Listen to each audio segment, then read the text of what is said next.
So recently I read this Bible passage from the book of Luke, and it's about a man called Simon, who's a Pharisee. And Simon invites Jesus to his home one day for a meal. And Jesus always comes with his disciples, and so there's a crowd, his house is packed. And while they're fellowshipping, a certain woman comes into this home, and she literally makes her way to Jesus and kneels at his feet, and she begins to weep. And noticing that her tears are all over Jesus' feet, she begins to wipe his feet with her hair. And she has this jar of perfume, and she breaks the jar all over Jesus' feet and anoints his feet with this fragrant perfume. And Simon the Pharisee thinks to himself, if this man were a prophet, he would know what kind of woman this is. And this was not a woman of good reputation. She was labeled a sinner because of her line of work. And so his assumption was that because Jesus was a godly man, or at least a man of God, he should have been able to decipher that this woman is not a godly woman and therefore not have anything to do with her. And Simon was wrong on two accounts. One, Jesus was not merely a prophet. Jesus was actually God.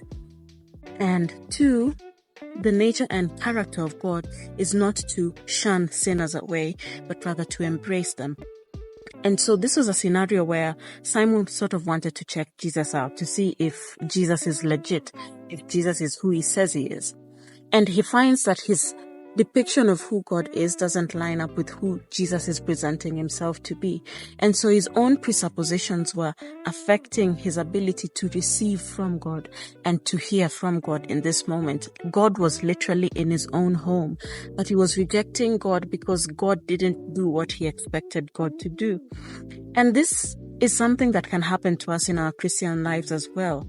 We can easily fall into the temptation of thinking that God is a certain way, of having our own assumptions of who he is, of having our own presuppositions of what his character should look like.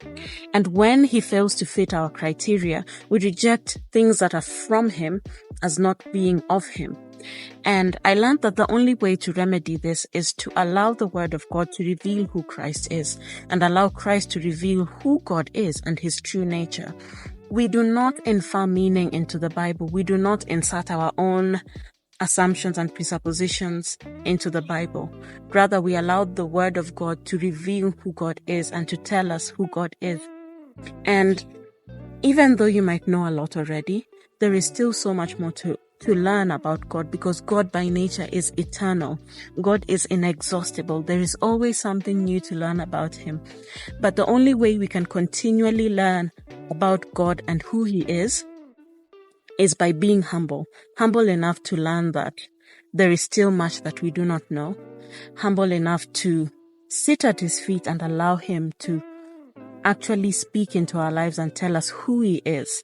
Just let go of presuppositions. Assume that you're encountering Jesus for the first time every time you encounter him, or even if you don't go to the extreme of letting go of everything you know, at least make sure you assess your knowledge base of who God is by who he has revealed himself to be in his word, so that you're not relying on your own assumptions and presuppositions, but you're basing your knowledge of him based on what he said.